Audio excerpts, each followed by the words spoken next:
네, 중국 진나라에요. 이제 환원이라고 하는 사람이 근데 총나라를 정벌하러 가는 길에 가다가 원숭이가 한 마리 있어서 그 원숭이 새끼를 잡아서 끌고 가고 있었습니다.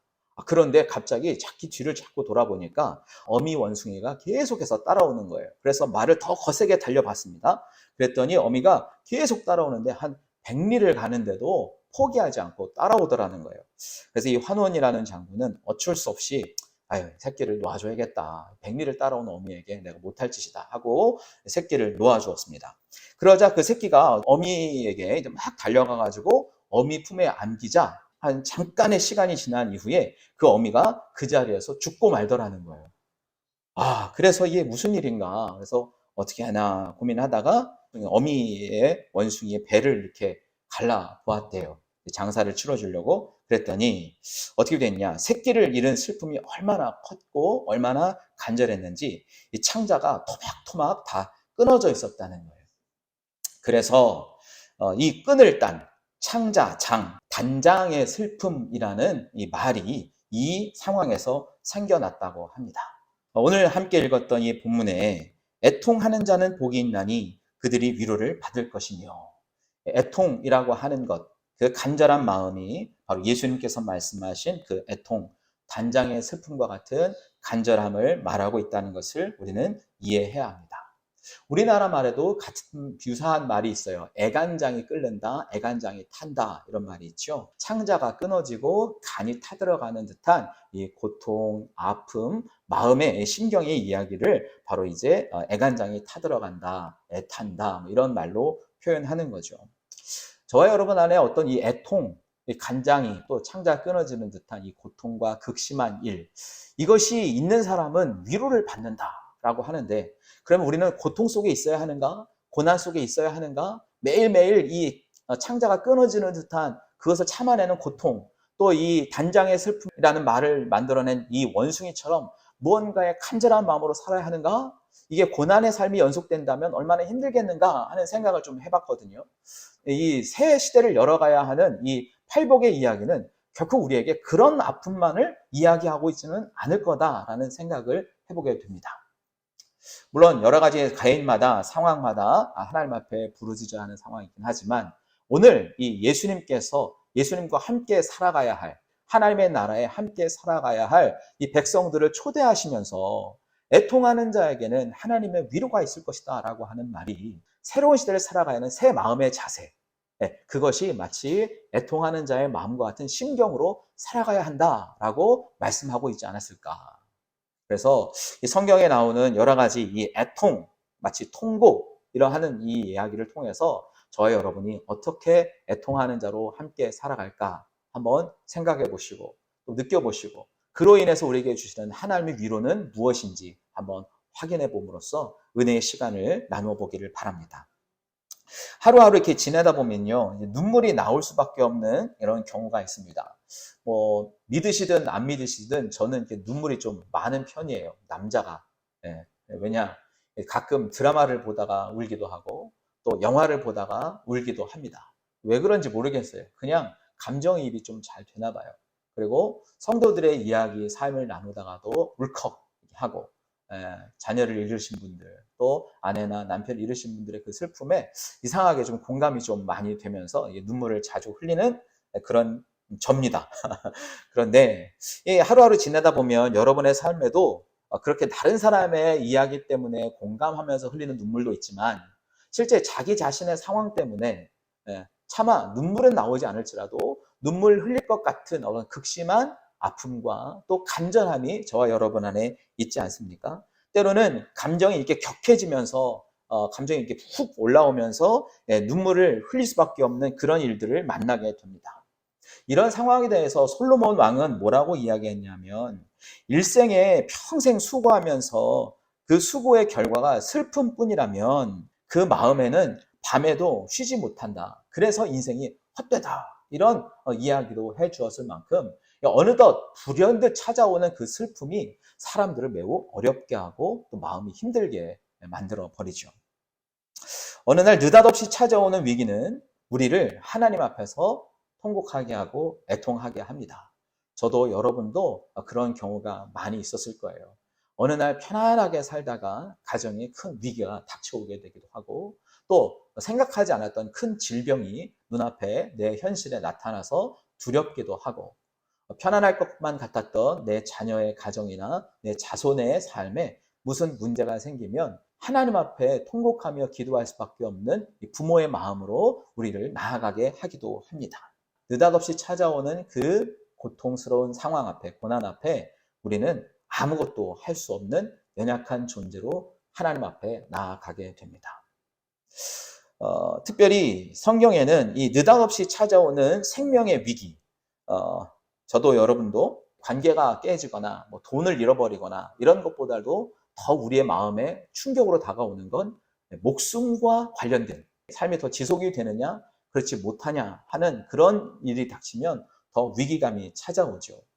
가족들 중에 또 친척들 중에 또 내가 사랑하는 누군가가 갑자기 큰 병에 걸렸는데 병원에서도 어떻게 할 수 없다. 이제 우리에게는 하나님의 기적밖에 없다라고 하는 이런 천천병력 같은 소리를 듣게 되면 우리는 그야말로 하나님 앞에 나와 통곡할 수밖에 없는 때가 있지 않습니까? 성경에 보니까 그런 시기를 맞았던 느닷없이 그런 시기를 맞았던 한 사람이 있더라고요. 열왕기하 20장에 보면 히스기야 왕의 이야기가 나옵니다. 사내립이 쳐들어와서 국가적인 위기를 하나님 앞에 기도함으로써 이겨내가지고 하나님의 돌보심 가운데 이 아수르 제국이 이제 떠나가게 됩니다. 그렇게 자기를 괴롭혔던 아수르가 하나님께서 하루아침에 많은 사람들을 다 죽이셔서 10만이 넘는 사람들 다 죽이셔서 돌아가게 하시고 승리를 얻게 하시는 보호. 그래서 마치 이제는 해방이 되었다라고 느낄 그때쯤에 하나님께서 불현듯 히스기야 왕에게 이사야 선지자를 통해서 통첩을 하시죠. 내가 이제 곧 몇 날이 못 되어 죽게 될 것인데 너는 이제 유언을 해라. 죽기 전에 해야 할 일들을 해결해라 라고 하는 말씀이에요. 아니 이제 좀 나라도 안정돼서 전쟁에서 이겼고 승리해서 당분간은 편안하게 지낼 텐데 어느 날 갑자기 며칠이 안 돼가지고 죽을 것이다 라고 하는 이런 통첩을 받을 때 하나님의 말씀 앞에 어떻게 하겠냐. 네, 이때 이 히스기야 왕은 하나님 앞에 집중하려고 벽을 향하여 꿇어앉고 베옷을 입고 하나님 앞에 절박하게 온몸을 다하여 통곡하며 기도했다라고 되어 있습니다.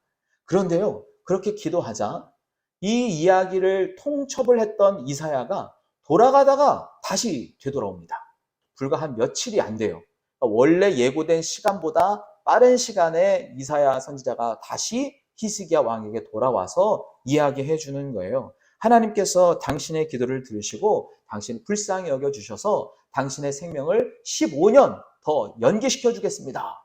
그것을 못 믿겠다면 하나님께서 그 증거를 보여주실 것인데 해시계를 앞으로 15도 나가게 할까요? 뒤로 15도 나가게 할까요? 그랬더니 히스기야 왕이 얘기하는 거죠. 앞으로 가는 거는 쉬울 수 있으니까 뒤로 15도 물러주십시오. 하나님께서 지구를 거꾸로 돌리셔서 그에게 증거를 삼아 주십니다. 느닷없이 찾아온 그 위기를 하나님 앞에 기도하고 통곡함으로써 이겨나가고 하나님의 응답을 경험하게 됩니다. 여러분, 곧 죽어야 할 사람, 죽음의 통보를 받았던 사람이 15년이나 생명을 연장받고 더군다나 그의 국가가 존립할 수 있도록 하나님께서 지키신다는 말씀을 받는 것. 그것이 왕으로서 얼마나 큰 위로가 되는지 우리는 짐작해 볼 수 있습니다. 한 가지 놀라운 것은 히스기야 왕이 이 죽음의 통보를 받았을 때 그의 나이가 40대 정도 되었어요. 40대밖에 안 됐는데 너 죽을 거야 하는 이야기를 들으면 어떻겠습니까? 여러분, 때로는 우리의 삶에 말씀드렸던 것처럼 느닷없이 찾아오는 애통할 만한 일이 있을 수 있습니다. 어떤 누구도 그런 애통한 일에서 자유롭지 못할 거예요. 여러분의 삶이 나이가 적든 또 우리 아이들처럼 어리든 청년이 되었든 장년이 되었든 부모가 되었든 이제 노년이 되었든 우리의 삶에는 늘 하나님만 의지할 수밖에 없는 그런 애통해야 하는 그런 시간이 찾아옵니다. 없지 않아요. 그럴 때 우리는 히스기야 왕처럼 하나님 앞에 나아가기를 바랍니다. 다른 데 구하지 아니하고 하나님의 은혜를 구하는 눈물 어린 기도가 저와 여러분 안에 있기를 바랍니다. 하나님께서 대답해 주셨어요. 내가 내 눈물을 보았고 내 기도를 들었도다. 히스기야 왕에게 말씀하셨던 그 하나님의 음성이 삶에 찾아온 위경 가운데서도 하나님의 긍휼과 하나님의 은혜를 구하는 우리의 기도에 말씀으로 응답하여 주실 줄 믿습니다. 개인에게 닥쳐진 위경, 사실 우리가 해결할 수 없는 일이 생각보다 많지만 그때마다 하나님의 구원을 얻기 위하여 우리가 애통한다면, 슬픈 마음을 가지고 하나님 앞에 간절한 마음으로 기도한다면, 이 단장의 슬픔을 가지고 창자에 끊어지지 않은 간곡함을 가지고 하나님 앞에 기도한다면 우리의 한계를 인정하고 하나님께로부터 오는 그 은혜만을 구하며 기도하고 울며 통곡하고 하나님의 긍휼을 간절히 구하면 하나님께서 우리의 기도에 응답하실 것입니다. 하나님의 응답은 반드시 용서와 보호와 은혜를 통해서 우리에게 새로운 위로를 전해 주실 것입니다. 오늘 함께 기도해 봤으면 좋겠습니다. 여러분의 삶에 또 저희 교회 안에 어떤 위기가 처해 있다면 우리 모두 하나님을 향하여 돌아서기를 바랍니다. 하나님께 집중할 수 있도록 벽을 향하여 보시기 바랍니다. 내 눈앞에 보이는 현실이 아니라 맞닿아 있는 하나님의 얼굴을 향하여 대면하며 하나님만 향하여 함께 기도하셨으면 좋겠습니다. 하나님의 신실하신 그 은혜만에 우리가 마음을 집중하며 아픈 가슴을 드러내며 간절히 구해보는 저와 여러분 되시기를 바랍니다. 그러면 반드시 하나님은 응답하실 것입니다. 왜냐하면 하나님은 우리의 아버지가 되시기 때문입니다. 하나님은 우리의 고통을 절대 외면하시는 분이 아니라 우리의 고통에 함께 참여하시는 분이시고 우리의 고통을 지켜보시면서 우리에게 도움의 손길을 내밀어 주시는 것입니다. 하나님께서 이사야 선지자에게 베풀어 주셨던 하나님의 응답의 말씀에 저는 우리가 희망을 가지고 옵니다. 뭐라고 얘기하냐면 내가 내 기도를 들었다 말씀하셨고 내가 내 눈물을 보았다 말씀하셨습니다. 하나님은 히스기야를 보고 히스기야의 기도에 귀를 기울이고 계셨다는 거예요. 그가 통곡할 때 하나님은 다른 곳을 보지 아니하시고 히스기야를 주목하고 계셨다는 것입니다. 사랑하는 여러분, 저와 여러분이 하나님께 집중할 때 하나님도 우리를 향하여 주목하고 계십니다. 우리 교회가 하나님께 집중하며 나아갈 때 하나님은 우리 교회를 주목하여 보실 것입니다. 이 대한민국이 하나님께 돌아서서 하나님의 긍휼을 구하며 나아갈 때 하나님은 이 나라를 지켜보시고 이 나라에 하나님의 은혜를 구하는 우리 모든 믿음의 사람들의 기도에 응답하실 것입니다. 그러면서 하나님은 한마디 더 하셨어요. 히스기야 앞에 하나님 이 말씀하셨어요. 여호와의 열심히 이를 이루시리라. 우리가 아무리 열심을 내도 하나님의 열심을 따라갈 수 없죠. 하나님의 열심은 졸지도 아니하시고 주무시지도 아니하신다. 우리는 피곤하면 넘어지고 때로는 고단해서 잠자기 일수인데 하나님은 우리를 향하여 그 시선을 절대 떼지 아니하시고 열심을 내셔서 우리를 지키신다 하셨습니다. 하나님께서 우리에게 말씀으로 응답하여 주시고 그 말씀이 우리에게 위로가 되실 것입니다. 여러분, 어떠한 위경이 있든지 어떠한 위험이 있든지 하나님 앞에 애통하시며 통곡하십시오. 하나님을 간절히 부르십시오. 그러면 주께서 응답하실 것입니다. 에스라서에 보면 이스라엘 백성들이 이제 다시 회복되었던 이스라엘 땅으로 돌아오는 때가 있어요.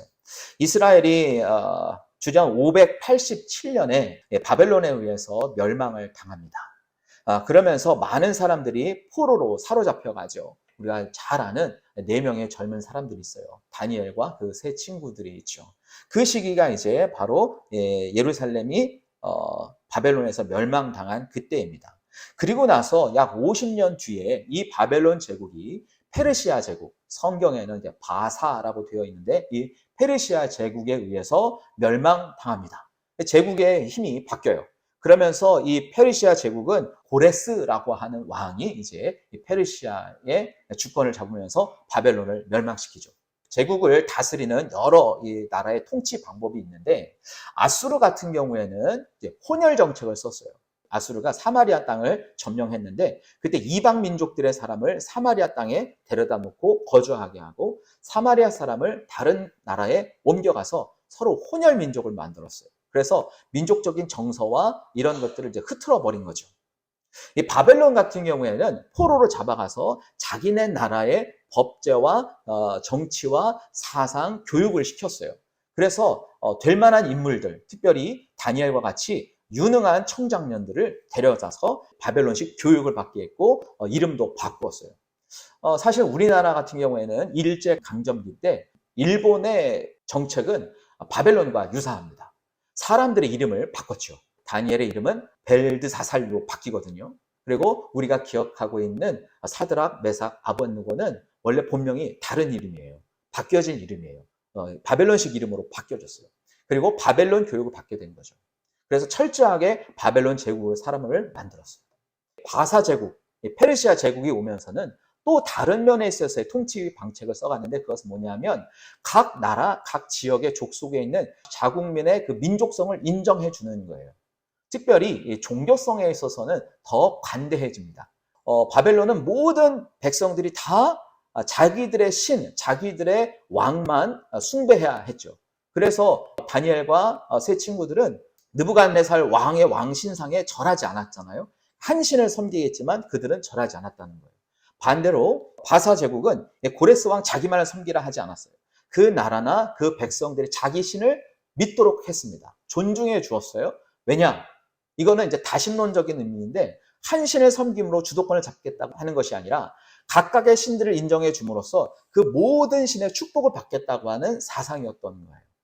그래서 이스라엘 백성들에게도 이 고레스 왕은 그래, 너희 고향으로 돌아가. 그래서 너희 신을 섬겨라. 그래서 너희 신이 우리 페르시아 제국에 큰 힘이 되도록 섬겨라. 이렇게 해서 고레스 왕 원년 되는 그때 제국을 점령하고 왕위로 즉위한 다음 해에 바로 이스라엘 백성들을 복귀시킵니다.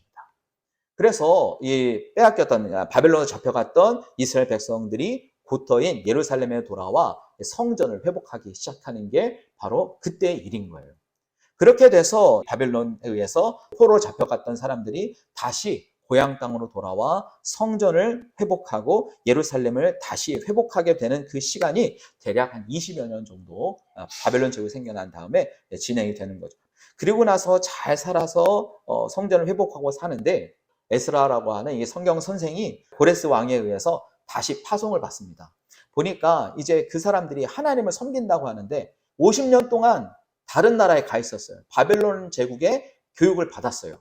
이스라엘이 정작 하나님을 섬기는 방법을 우상 숭배했던 방법으로 지내고 있더라는 거예요. 그래서 에스라와 함께 많은 사람들이 돌아와서 예루살렘에서 이 예배와 또 성전을 다시 회복하는 일을 하려고 했는데 그때 보고를 받아보니까 그 20년 사이에 이스라엘 백성들이 그 주변에 있었던 가나안 땅 주변이니까 그 이방 민족들과 다시 결혼하기 시작했습니다. 하나님은 이스라엘 백성들이 가나안 땅에 들어갈 때 뭐라고 이야기하셨어요? 절대 그 가나안 땅의 사람들과 혼인하지 말고 정착하지 말고 너희는 너희 순수한 거룩한 씨로서의 백성의 순결함을 거룩함을 지키라 라고 이야기하셨는데 그들이 그만 바벨론 제국에 갔다 오는 사이에 정체성을 잃어버리고 돌아왔음에도 불구하고 성전이 회복되고 있음에도 불구하고 그들의 삶은 여전히 지역에 있던 이방 민족들과 혼연하고 며느리를 삼아서 거룩한 정체성을 잃어버리게 된 거예요. 그것을 에스라가 돌아와서 예루살렘에 와서 보니까 그런 형국에 있는 것을 보고는 어떻게 하느냐. 하나님 앞에 통곡합니다. 옷을 다 찢어버리고 가슴 아픈 그 마음을 가지고 하나님 앞에 기도합니다.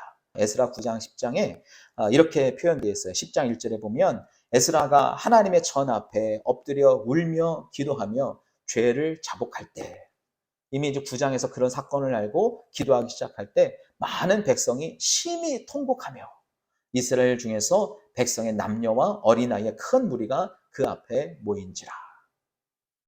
이제 제가 이제 배경에 대해서 설명해 드렸는데 이 에스라의 통곡은 어떤 통곡이었을까요? 회복될 이스라엘 나라를 바라보면서 돌아왔는데 오히려 지금은 눈앞에 회복을 바라보기보다는 오히려 더 처참한, 더 안 좋아진 나라의 또 백성의 현실을 눈앞에 보게 된 겁니다. 그래서 예배를 회복시키고자 성전을 회복시키고자 왔는데 이 백성들은 하나님에게서 더 멀어져 있고 또 하나님의 백성으로서의 순수함을 다 잃어버렸어요. 그러니 나라가 예배가 회복되기에는 희망을 걸 수가 없는 상황이 되었습니다. 이런 절망의 상황 가운데 빠져있던 이 에스라, 도대체 어떻게 했을까 보면 그는 다른 것 하지 아니하고 하나님 앞에 엎드려 울며 기도했다. 저는 바로 이것이 에스라가 하나님 앞에 보였던 애통이었다는 거예요. 옷을 찢으며 가슴을 찢으며 이 나라의 회복을 위하여 애통하며 울었다. 이스라엘 민족이 이방인들과 결혼하고 그러므로 인해서 백성의 순결성과 거룩성을 잃어버린 그 일에 대해, 그 사태에 대해 어떻게 할 줄 몰라서 그저 에스라는 하나님의 전 앞에 엎드려 통곡하기 시작했습니다. 한 사람의 그 통곡이 어떤 영향을 나타냈냐 하면 이스라엘 백성의 남녀와 어린아이들이 그 앞에 모여서 통곡하기 시작했습니다. 그 다음에는요, 어떤 일이 나타났냐 하면 이 백성들에게 회개운동이 일어나기 시작했어요. 그래서 그 결과가 어떻게 되냐, 하나님 앞에 회개했던 그 사람들이요, 어떻게 하냐면 이방 민족과 결혼했던 자기 아내들과 그 자식들을 자기 민족들에게 돌려보내기로 합니다. 여러분, 이거 굉장히 쉬운 일이 아닙니다. 자기의 피부치요, 자기의 살부치를 떼어내고 그들을 돌려보낸다는 것은 어마어마한 희생이요, 돌이킴입니다. 이것이 바로 진정한 회개의 모습일 수 있어요. 그래서 예수님께서는 이런 말씀을 하셨잖아요.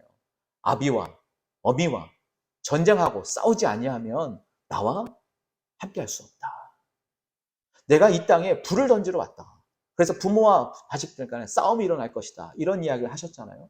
신앙적 정절을 지켜가는 것은 어마어마한 결단과 결심이 일어나는 거예요. 그들이 함께 지냈던 그 아내와 자녀들을 통해서 흡수되었던 이방 민족의 모든 잘못된 습관들, 하나님을 잘못 섬기던 일들은 바로 회개운동을 통해서 에스라에 의해 옳은 신앙 교육이 시작이 됩니다. 성전이 정화가 되게 되고 그들의 삶의 영역들이 깨끗하게 됩니다. 그리고 나서 그 다음에 나타나는 느헤미야를 통해서 온전한 신앙 회복이 이루어지는 일들을 경험하게 되는 게 바로 이스라엘의 역사거든요. 죄를 죄라고 여기지 못했던 이스라엘 백성들을 향한 한 사람의 애통, 바로 에스라의 그 애통이요, 나라를 회복하게 되고 이스라엘 백성 전체를 올바르게 거룩한 백성이 되게 하는 일이 됩니다. 저는 이런 일들이 저와 여러분 안에서 시작되었으면 좋겠습니다. 이 나라를 보면 너무 가슴이 아파요. 너무 속상해요. 우리가 말은 그렇게 하지만 죄를 죄로 여기지 않는 시대에 우리가 살고 있습니다. 그 가운데 우리는 어떻게 살아가야겠습니까?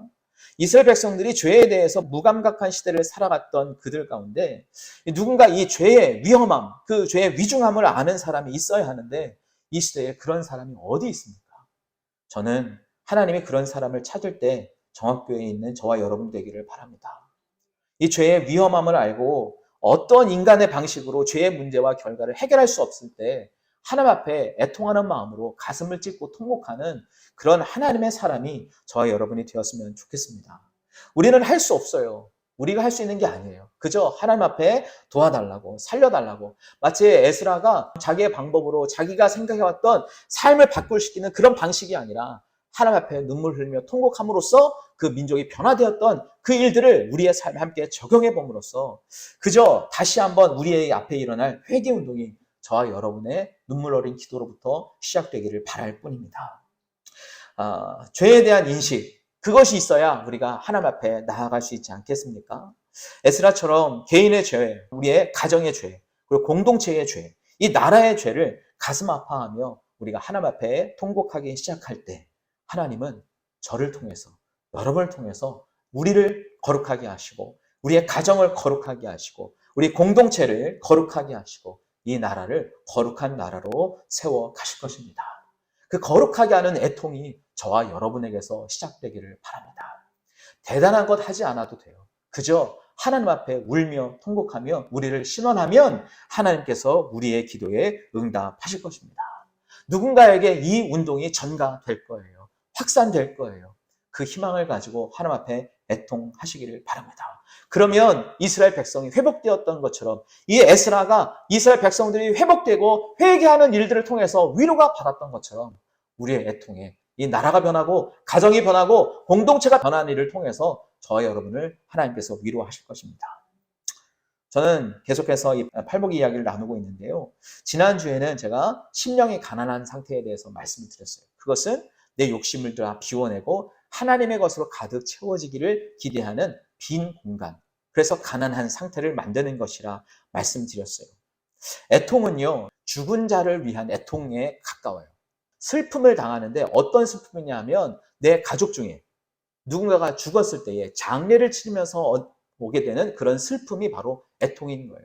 어미 원숭이가 자기 새끼 원숭이를 떠나보낼 때, 빼앗겼을 때 그 이별, 단절, 이거에 대한 고통, 그 애통이 바로 오늘의 본문에 있는 그 애통이라는 단어가 사용되는 용례거든요.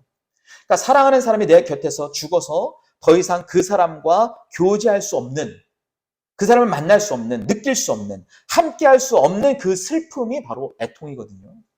에스라가 느꼈던 것은 뭐냐면 이 백성이 더 이상 하나님과 함께할 수 없다는 거예요. 히스기야가 느끼는 내가 이 백성과 함께할 수 없다는 거예요. 내 사랑하는 가족과 함께할 수 없는 그런 슬픔으로 애통하며 하나님 앞에 나아갔다는 거죠.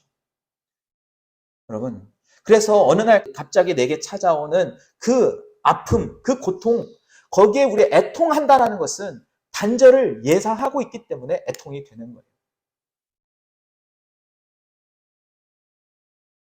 예수님은 그렇기 때문에 이 사랑하는 이가 죽음으로 인해서 우리가 느끼는 그 애통만큼 우리는 하나님에 대한 단절을 느끼고 있는가라고 우리에게 질문하시는 겁니다.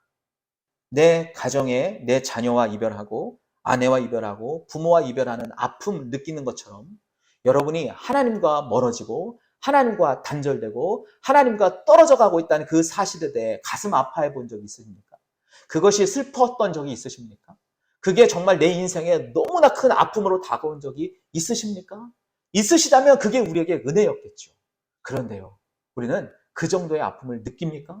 그 정도의 애절함이 있습니까? 하나님과 한 시간이라도 떨어지는 것이 가슴 아프고 이제는 하나님과 내가 더 이상 만날 수 없는 죄 때문에 내가 하나님을 만날 수 없다는 그 사실에 우리가 통곡하며 아파합니까? 지금 내가 하나님과 멀어지는 것에 대해 통탄해하며 슬퍼하고 있습니까? 이런 질문이 우리에게 다가올 때 우리는 뭐라고 대답할 수 있습니까?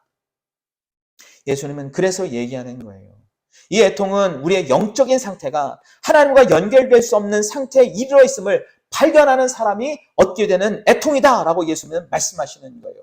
이 애통은 죄로 인해서 하나님과의 단절, 고립, 원수됨, 그런 멸망에 관한 우리의 슬픔이 애통하는 사람이 사랑하는 사람의 죽음으로 우리에게 찾아오는 그 애통과 만나고 있는가? 그 정도의 애통이 연결되어 있는가라고 예수님은 물어보고 계시고 지적하고 있는 거예요.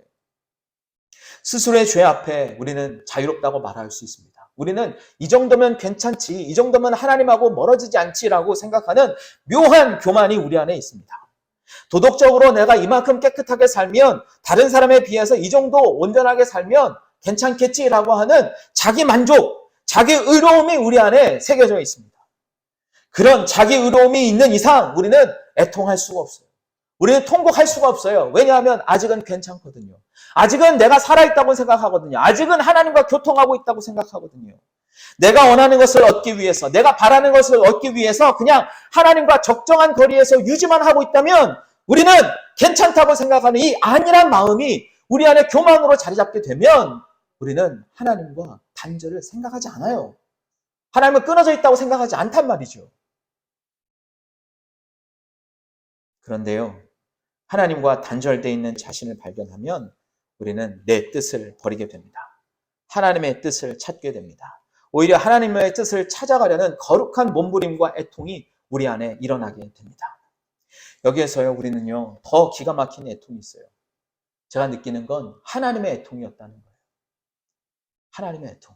우리는 사실 하나님과 관계가 멀어지는 것에 대해서 슬퍼하거나 괴로워하거나 힘들어하지 않을 수 있지만 하나님은 오히려 우리보다 더 가슴 아파하고 더 단절된 것에 슬퍼하고 계시다는 거예요. 하나님은 자기의 창조물 인간을 지으실 때 자기 모습을 닮은 꼴로 지었어요. 왠지 아세요? 그래야 생명관계가 유지되거든요.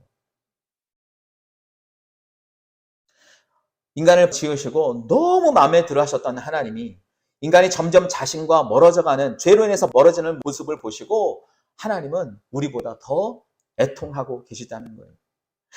인간이 최초에 범죄하였을 때 하나님은 그 아담과 하와를 찾아 직접 발벗고 나서셨습니다. 안 오셔도 될 에덴 동산에 하나님 친히 오셔서 아담아, 아담아, 내가 어디 있느냐? 라고 찾으셨어요. 누가 널 이렇게 됐다고 만들었느냐? 너희가 어떻게 이렇게 되었느냐? 하나님의 애통이 그 안에 숨겨져 있습니다. 나는 너와 함께 있고 싶지만 너가 죄를 지음으로 해서 내가 너와 함께 할 수 없구나. 하나님의 애통. 그래서 하나님은 그 하나님의 눈물 어린 그 애통을 통해서 새로운 방법을 계획하시는 거죠. 다시 하나님과 함께 할 수 있는 방법을 만들어 가셨는데 그것이 바로 자기 아들을 내어주시는 거예요. 그게 하나님의 애통입니다. 하나님의 그 간절함이 저와 여러분의 마음속에 들려와야 합니다. 그 하나님의 눈물이 우리의 눈에 보여져야 하고 그 하나님의 눈물이 우리의 눈에서 같이 흘러나야 합니다. 그 하나님의 마음을 알고 그분을 존중하고 그분의 사랑 안에서 하나님의 마음이 내 마음 안에 공유될 때 우리는 하나님의 애통을 함께 할 수 있습니다. 우리가 그런 하나님의 마음을 공유하며 애통하며 나아갈 때 하나님은 뭐라고 위로하시는지 아십니까? 이 위로라고 하는 말은요, 파라칼레오라고 하는 말이에요. 파라라고 하는 것은 곁에, 칼레오라는 것은 부른다는 거예요. 하나님이 위로를 하는 게 뭐냐면 곁에 부르신다는 거예요. 내 곁에 오게 하신다는 것이고 하나님이 우리 곁에 오신다는 거예요. 따뜻한 말이나 행동이나 괴로움을 덜어주거나 슬픔을 달래주기 위해 우리와 함께 하신다. 그것이 바로 임마누엘이 아니겠습니까? 하나님의 위로는요, 고통당하는 우리에게, 슬퍼하고 있는 우리에게, 우리의 힘으로 어떤 것도 향할 수 없는 우리의 연약함 앞에, 우리 앞에 찾아오시고, 우리를 하나님 옆에 부르셔서 앉게 하시고, 우리 곁에 머물러 계신다는 거예요. 심지어 요한계시록 말씀을 통해서는 우리 안에 계시기를 원하신다고 하나님은 말씀하고 계십니다.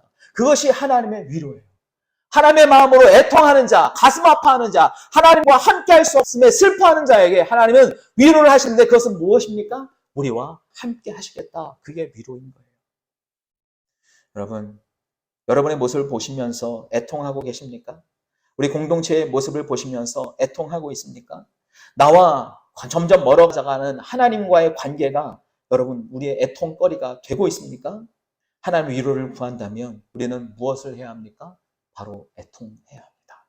하나님 앞에 슬퍼하고 통곡해야 합니다. 더 이상은 하나님과 멀어지기 싫습니다. 하나님 내게 위로하여 주십시오 라고 하는 것은 하나님 나와 함께하여 주십시오 라고 하는 말과 같습니다. 그래서 우리 오늘 이렇게 기도하며 나아가면 좋겠습니다. 눈물이 없이는 절대 천국에 들어갈 수 없다고 말씀하셨던 이 스펄전 목사님의 말씀처럼 오늘 저와 여러분 눈에는 애통의 눈물이 흘러나야 할 줄 믿습니다. 그런데요, 가만히 생각해 보니까 우리는 애통하는 사람이 아니라 다른 사람이 나 때문에 애통하게 하더라고요. 우리 그렇게 살아가지 마십시다. 우리 때문에 하나님의 애통하게 하지 마시고 우리 때문에 나 때문에 내 어머니나 내 아버지나 내 자녀들이 애통하지 않게 하시고 오히려 내가 그들을 위하여 애통하는 사람으로 마치 에스라와 같이 이 나라와 민족을 위하여 그들의 죄악을 끌어안는 애통을 가지고 함께 살아가는 저와 여러분 되길 바랍니다. 그때 하나님은 우리를 그 곁에 부르시고 우리를 위로하실 것입니다. 하나님의 참된 위로, 하나님의 나라, 그것이 저와 여러분 안에, 여러분 곁에 함께 하시기를 예수님의 이름으로 축복합니다.